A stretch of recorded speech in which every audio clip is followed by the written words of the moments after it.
जय हिंद, नमस्कार सभी साथियों का एक बार फिर से स्वागत है। आई होप सभी साथी स्वस्थ होंगे। तो साथियों, आज की क्लास में हम आपके लिए 25 बहुत ही महत्वपूर्ण क्वेश्चन लेकर हाजिर हो चुके हैं। सभी क्वेश्चन बार बार हर साल रिपीट होते हैं, तो इस साल भी आपको इनमें से एक या दो क्वेश्चन आपको हर एग्जाम में देखने को मिलेगा। तो सभी साथी क्लास में हमारे साथ लास्ट तक बने रहना। तो क्लास शुरू करें उससे पहले एक बार सभी क्लास को लाइक और शेयर जरूर कर देना। तो बिना किसी देरी के अभी शुरू करते हैं आज की क्लास। तो देखिए, आज का हमारा फर्स्ट क्वेश्चन, भारत में खाद्य सुरक्षा अधिनियम किस वर्ष लागू हुआ? बहुत इंपॉर्टेंट क्वेश्चन है। तो साथियों, भारत के अंदर खाद्य सुरक्षा अधिनियम 5 जुलाई, कब? 5 जुलाई 2013 में लागू हुआ था। यानी कि ऑप्शन सी यहाँ पर आपके इस क्वेश्चन का राइट आंसर होगा। याद रखिए, भारत में खाद्य सुरक्षा अधिनियम 5 जुलाई 2013 को लागू हुआ था। अभी देखिए नेक्स्ट क्वेश्चन, स्वाभिमान आंदोलन किसके द्वारा शुरू किया गया? तो साथियों, स्वाभिमान आंदोलन की शुरुआत की थी स्वामी नायकर ने। ऑप्शन सी यहाँ पर आपके इस क्वेश्चन का राइट आंसर होगा। स्वामी नायकर का पूरा नाम था रामास्वामी नायकर। तो इसका पूरा नाम भी आपको याद रखना है, रामास्वामी नायकर। तो इन्होंने स्वाभिमान आंदोलन की शुरुआत की थी, और कब की थी? 1925 ईस्वी में।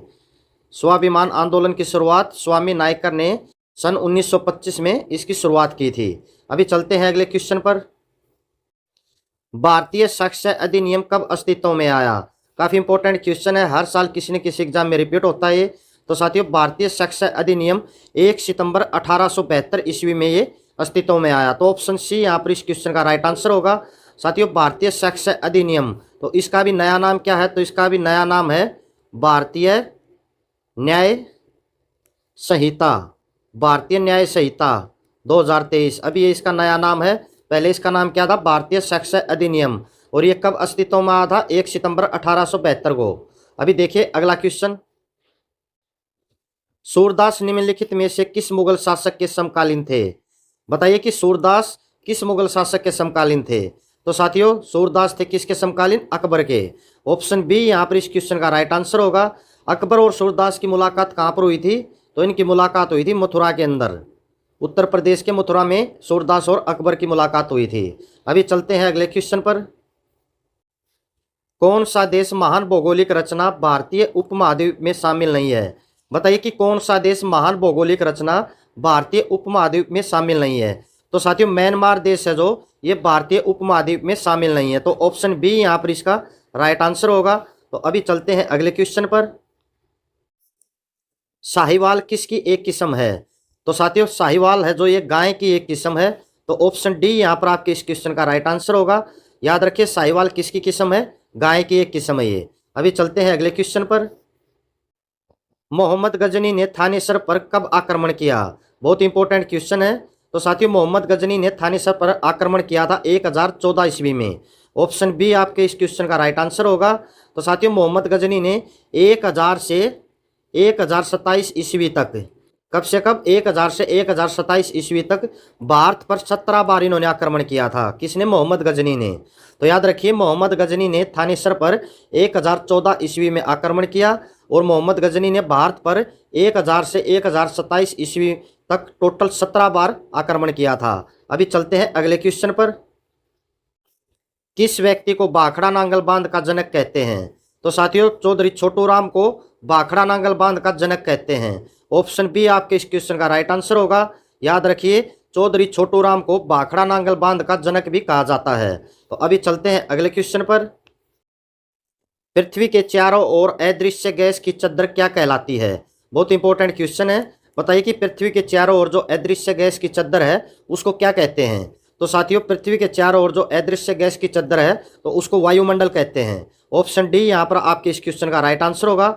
याद रखिए, पृथ्वी के चारों ओर अदृश्य गैस की चद्दर को वायुमंडल कहते हैं। अभी चलते हैं अगले क्वेश्चन पर। हाली पुरस्कार किसके द्वारा दिया जाता है? हाली पुरस्कार हरियाणा उर्दू अकादमी के द्वारा दिया जाता है। ऑप्शन बी यहाँ पर आपके इस क्वेश्चन का राइट आंसर होगा। जो हाली पुरस्कार है ये हरियाणा उर्दू अकादमी का सर्वोच्च पुरस्कार है, और इस पुरस्कार को उर्दू और साहित्य में योगदान के लिए दिया जाता है। अभी चलते हैं अगले क्वेश्चन पर। निम्नलिखित में से कौन सा सिंधु घाटी सभ्यता का प्राचीन पतन है? पतन का मतलब क्या होता है? बंदरगाह। तो बताइए कि सिंधु घाटी सभ्यता का सबसे प्राचीन बंदरगाह कौन सा है? तो साथियों, लोथल है जो ये सिंधु घाटी सभ्यता का सबसे प्राचीन पतन है। ऑप्शन डी यहाँ पर आपके इस क्वेश्चन का राइट आंसर होगा। लोथल सिंधु घाटी सभ्यता का सबसे प्राचीन शहर था और इसके प्राचीन बंदरगाहों के लिए प्रसिद्ध था। साथियों, सिंधु घाटी सभ्यता का पतन कब हुआ था? तो सिंधु घाटी सभ्यता का पतन हुआ था कब? 1800 ईस्वी पूर्व। कब? 1800 ईस्वी पूर्व सिंधु घाटी सभ्यता का पतन हुआ था। और सिंधु घाटी सभ्यता का सबसे प्राचीन बंदरगाह कौन सा है? लोथल। तो अभी चलते हैं अगले क्वेश्चन पर। हरिजन सेवक संघ के संस्थापक कौन थे? एक बार सभी साथी क्लास को लाइक और शेयर जरूर कर देना, और जिस भी साथी ने अभी तक चैनल को सब्सक्राइब नहीं किया तो वो साथी चैनल को सब्सक्राइब जरूर कर लेना। तो साथियों, अभी बताइए कि हरिजन सेवक संघ के संस्थापक कौन थे? तो हरिजन सेवक संघ के संस्थापक थे महात्मा गांधी। तो ऑप्शन बी आपके इस क्वेश्चन का राइट आंसर होगा। और जो हरिजन सेवक संघ है इसकी स्थापना महात्मा गांधी ने 30 सितंबर 1932 को एक अखिल भारतीय संगठन के रूप में की थी, हरिजन सेवक संघ की स्थापना। तो याद रखिए, हरिजन सेवक संघ की स्थापना महात्मा गांधी ने 30 सितंबर 1932 ईस्वी को की थी। अभी चलते हैं अगले क्वेश्चन पर।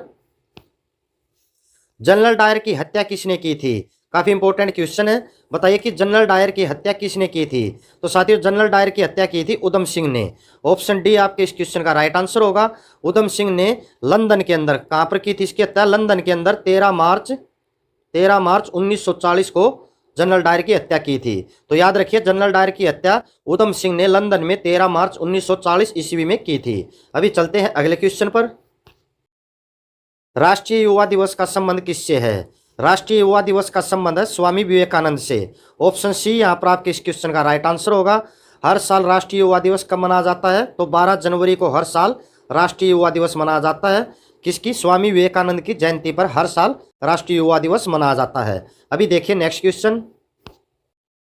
राष्ट्रपति पर महाभियोग किस अनुच्छेद के द्वारा चलाया जाता है? काफी इंपॉर्टेंट क्वेश्चन है।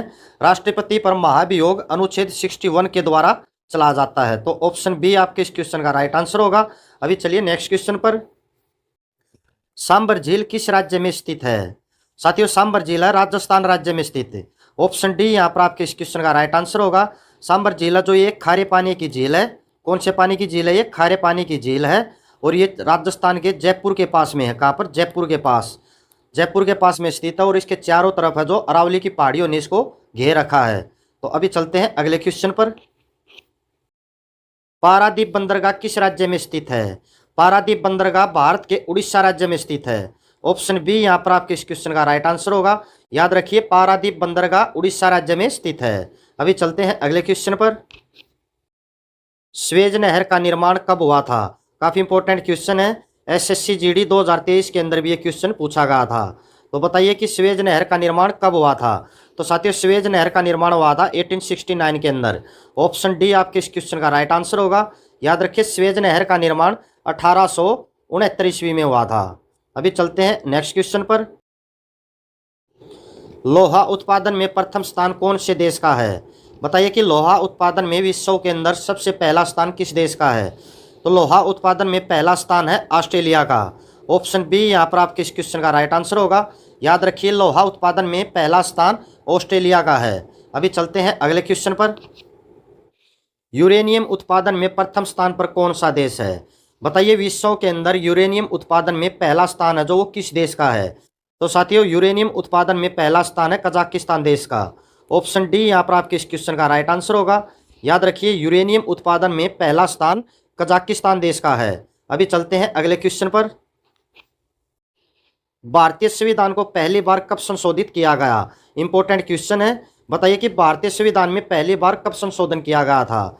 तो साथियों, 1950 ईस्वी में भारतीय संविधान में पहली बार संशोधन किया गया था। ऑप्शन सी यहाँ पर आपके इस क्वेश्चन का राइट आंसर होगा। और अब तक भारतीय संविधान में कुल 105 संशोधन हो चुके हैं। कितने? 105 संशोधन। तो याद रखना आपको, अभी तक भारतीय संविधान में कुल 105 संशोधन हो चुके हैं और पहली बार इसको 1950 में इसमें संशोधन किया गया था। अभी चलते हैं अगले क्वेश्चन पर। रोलेट एक्ट को किस वर्ष लागू किया गया था? काफी इंपॉर्टेंट क्वेश्चन है ये। तो रोलेट एक्ट को भारत के अंदर किस वर्ष लागू किया गया था? तो इसको लागू किया था 1919 में। तो ऑप्शन सी यहाँ पर आपके इस क्वेश्चन का राइट आंसर होगा। साथियों, जो रोलेट एक्ट है इसको काला कानून भी कहा जाता था। क्या? काला कानून। इसको काला कानून के नाम से भी जाना जाता है। और इसको कब लागू किया गया था? 1919 में।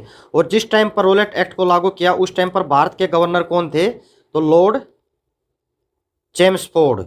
लॉर्ड चेम्सफोर्ड उस टाइम पर भारत के गवर्नर थे। और इस कानून को, जो काला कानून था रोलेट एक्ट, इसको रद्द किसने किया था? तो इसको रद्द किया था उस टाइम पर लॉर्ड रीडिंग ने। लॉर्ड रीडिंग ने इसको रद्द किया था। तो याद रखिए, रोलेट एक्ट भारत में 1919 में लागू हुआ था और इसको काला कानून के नाम से भी जाना जाता है। और उस टाइम पर भारत के गवर्नर थे लॉर्ड चेम्सफोर्ड और इसको रद्द किया था लॉर्ड रीडिंग ने। तो अभी चलते हैं अगले क्वेश्चन पर। भारत की सबसे पुरानी पर्वत श्रृंखला कौन सी है? सबसे पुरानी पर्वत श्रृंखला भारत की अरावली पर्वत है। ऑप्शन ए यहाँ पर आपके इस क्वेश्चन का राइट आंसर होगा। याद रखिए, भारत की सबसे पुरानी पर्वत श्रृंखला है अरावली पर्वत है। अभी चलते हैं अगले क्वेश्चन पर। कुचिपुड़ी किस राज्य का लोक नृत्य है? इंपॉर्टेंट क्वेश्चन है, बताइए कि कुचिपुड़ी किस राज्य का लोक नृत्य है? तो साथियों, कुचिपुड़ी है आंध्र प्रदेश का लोक नृत्य है। ऑप्शन सी आपके इस क्वेश्चन का राइट आंसर होगा। याद रखिए, कुचिपुड़ी आंध्र प्रदेश का एक लोक नृत्य है। अभी चलते हैं अगले क्वेश्चन पर। भारत में लाइसेंस प्राप्त करने की आयु क्या है? साथियों, अगर भारत के अंदर आपको लाइसेंस प्राप्त करना है या लाइसेंस बनवाना है तो उसके लिए आपकी जो आयु वो कम से कम कितने वर्ष होनी चाहिए? तो साथियों, कम से कम आपकी आयु होनी चाहिए 18 वर्ष। ऑप्शन बी यहाँ पर आपके इस क्वेश्चन का राइट आंसर होगा। याद रखिए, भारत में लाइसेंस प्राप्त करने के लिए न्यूनतम आयु वो 18 वर्ष होनी चाहिए आपकी। तो साथियों, ये थे आज के हमारे 25 most important question. I hope आपको क्लास पसंद आई होगी। सभी साथी एक बार क्लास को लाइक और शेयर जरूर कर देना, और जिसने अभी तक चैनल को सब्सक्राइब नहीं किया तो वो साथी चैनल को सब्सक्राइब कर लेना। तो कल फिर मिलते हैं ऐसे ही महत्वपूर्ण क्वेश्चन लेकर। तब तक सभी साथियों को जय हिंद, जय भारत। वीडियो देखने के लिए सभी का बहुत बहुत धन्यवाद।